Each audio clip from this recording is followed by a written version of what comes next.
Saya dari awal sudah menyatakan banyak tulisan saya tentang tidak persetujuan saya untuk pembangunan kereta cepat karena terlalu mahal.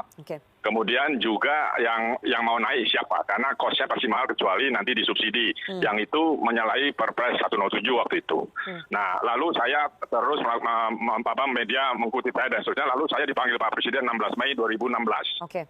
Saya tanya pada Pak Presiden, sebetulnya ini ide siapa sih? Kok seperti ini? Jawaban Pak Presiden, itu ide saya, Mas.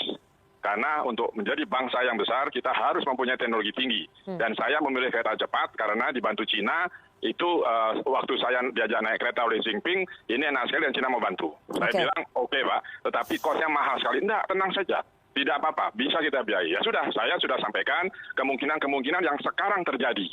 Jadi kalau sekarang berkomentar lagi, ya saya sudah sampaikan langsung pada Pak Presiden dan ini sekarang terjadi. Nah ini belum apa-apa. Yang nanti saya khawatirkan, ketika operation maintenance kereta ini sudah jadi, itu juga sangat tinggi. Lalu yang mau naik siapa? Karena jurusannya hanya dari Halim sampai Padalarang, tidak lagi sampai Bandung. Tidak berhenti di Kerawang, tidak berhenti di Walini. Sehingga pertanyaan saya, kalau kita mau ke Bandung, naik kereta cepat, katakan 40 menit, tapi habis itu turun kereta, lalu sambung apa? Angkot, bus, atau kereta parahyangan, itu merepotkan. Karena orang membawa bagasi, lalu menggendong anak, kan susah. Sehingga pertanyaan saya, siapa yang mau naik? Ketika yang mau naik sedikit, tentu cost untuk operation maintenance-nya naik. Lalu kapan kembalinya itu bisa dihitung, ada hitung-hitungannya. Karena saya punya proposal yang dibuat oleh Jepang dan proposal yang dibuat oleh Cina. Tapi Pak Agus sekali lagi, apakah kemudian ini menunjukkan meskipun Anda dan mungkin para pengamat yang lainnya sudah pernah mengingatkan Presiden, ini menunjukkan bahwa ada skema perencanaan yang salah ya? Bukan yang salah setelah berjalan, dari dulu juga salah. Makanya saya bilang kan terlalu mahal. Karena saya sudah pastikan, saya sampaikan pada Pak Presiden, pasti akan ada hal-hal yang membuat Pak Presiden repot. Nah sekarang ini yang terjadi. Ya kan, jadi bukan salah karena sudah jalan lalu salah, enggak. Memang dari awal itu hitung-hitungannya. Kalau yang dibuat oleh Jepang itu kan, ini kan proyek Jepang, lalu diminta paksa oleh pemerintah diberikan pada Cina. Ini bukan pakai tender ya.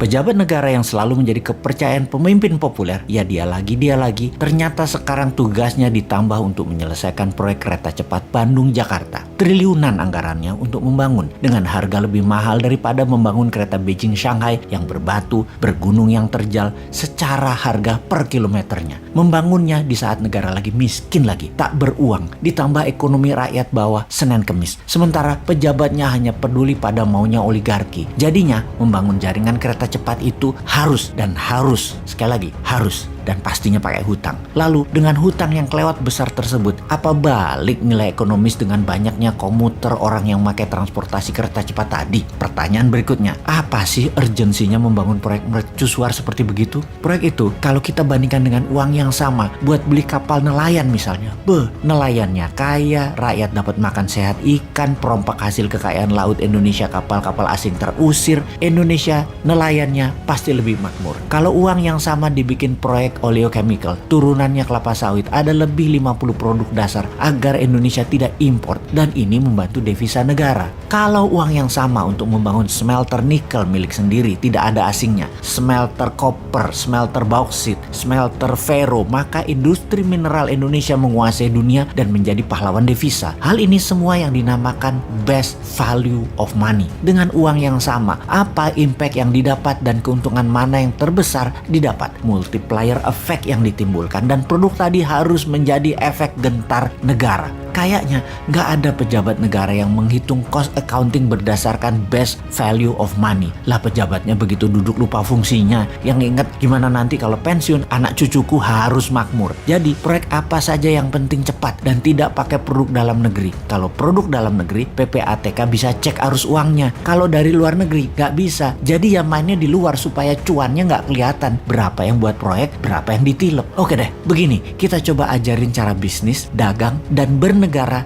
dalam satu penjelasan sekaligus. Nomor 1, spek material harus 100% produk lokal karena hal yang statis sekali lagi harus produk lokal.